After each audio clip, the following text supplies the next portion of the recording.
menjatuhkan sanksi pemberhentian tetap kepada Teradu Hasyim Asyari selaku Ketua merangkap anggota Komisi Pemilihan Umum. Terima kasih kepada DKPP yang telah membebaskan saya dari tugas-tugas berat sebagai anggota KPU yang menyelenggarakan pemilu. Kita juga akan memastikan bahwa pilkada tetap berjalan dengan baik, lancar, nantinya jujur dan integritas.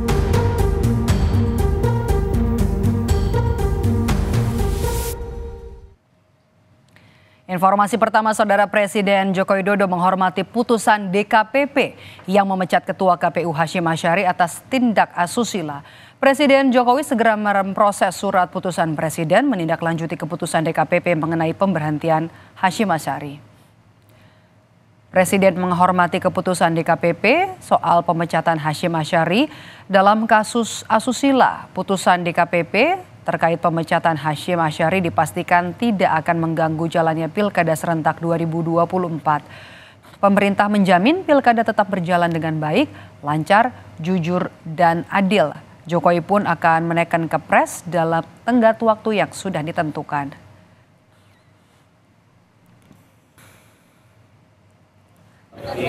Pemerintah menghormati kewenangan DKPP dalam memutuskan itu.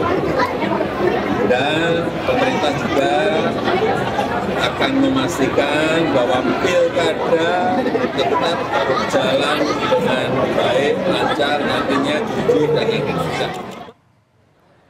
Sementara itu, Wakil Presiden Republik Indonesia Ma'ruf Amin menyebut ini menjadi peringatan bagi seluruh pejabat publik di Indonesia untuk tetap menjaga dan juga mengedepankan moralitas dan integritas.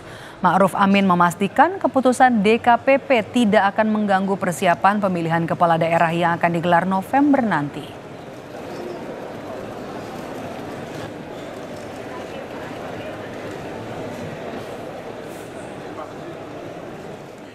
Buat saya yang penting, ini pelajaran penting untuk semua pihak. Ya, jangan sampai hal-hal seperti itu terjadi ya. Nah, ini kan soal moral, soal integritas, soal ini harus memegang kekuasaan. Itu harus betul-betul menjaga. Ini peringatan. Jadi jangan main-main. Nanti seperti apa yang terjadi di KPU. Sementara anggota Komisi 2 DPR RI fraksi PKS Mardani Alisera menyebut kasus yang menjerat Hasyim yang berbuntut pemecatan ini jadi peringatan juga untuk Komisi 2 DPR untuk tak main-main dalam melakukan fit and proper test terhadap calon ketua KPU periode mendatang. Mardani bilang perlu ketelitian melihat rekam jejak dan juga integritas calon.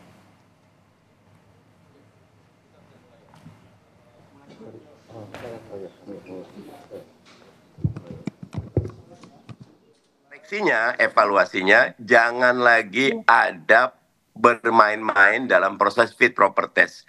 Teliti track recordnya dan betul-betul pilih mereka yang punya integritas dan punya kapasitas. Jangan lagi, apalagi kalau ada titipan, ada pesanan. Jangan. Begitu.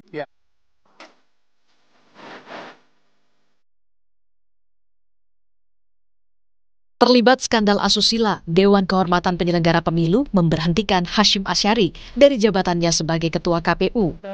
Ini jadi sejarah kelam bagi penyelenggara pemilu setelah pucuk pimpinannya diduga terlibat tindakan asusila. Padahal penyelenggaraan pilkada sudah di depan mata. Usai keputusan DKPP, KPU pun resmi menunjuk nama Muhammad Afifuddin sebagai PLT Ketua KPU. Meski sudah terlanjur tercoreng, namun KPU memastikan penyelenggaraan pilkada tak akan terganggu. Kami tidak akan mengomentari putusan DKPP. Yang kedua, kami ingin pastikan sebagaimana yang tadi kami sampaikan, Mas Agus sampaikan, organisasi KPU tetap berjalan sebagaimana biasa.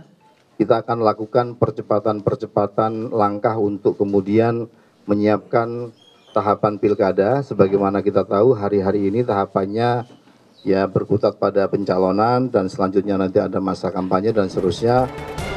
Ketua KPU RI periode 2017 hingga 2022 Arief Budiman mengapresiasi putusan DKPP yang dinilainya tegas. Menurut Arief, ini jadi pelajaran sekaligus pertaruhan bagi KPU untuk mengembalikan kepercayaan masyarakat terhadap KPU dalam penyelenggaraan pilkada bulan November mendatang. Saya mengapresiasi putusan DKPP yang tegas, ya. Kedua, karena masih ada juga kasus-kasus serupa, saya berharap DKPP juga memutus secara tegas supaya ini jadi pelajaran bagi semuanya. Kedua, bagi KPU saya berharap ini jadi pelajaran berharga. Pilkada 2024 itu akan jadi pertaruhan. Apakah masyarakat masih percaya kepada penyelenggara pemilu atau tidak? Bukan hanya persoalan asusila, tapi juga soal penggunaan anggaran, pertanggungjawaban penggunaan anggaran, dan seluruh rangkaian tahapan pemilu. Kasus ini tentu menambah rekam jejak pelanggaran yang dilakukan Hasyim Asyari yang telah beberapa kali dilaporkan dan hingga akhirnya putusan pemberhentian oleh DKPP. Kini, KPU punya PR tambahan selain menyelenggarakan pilkada yang jujur dan adil, tapi juga mengembalikan dan menjaga marwah KPU sebagai penyelenggara pemilu. Tim Liputan, Kompas TV.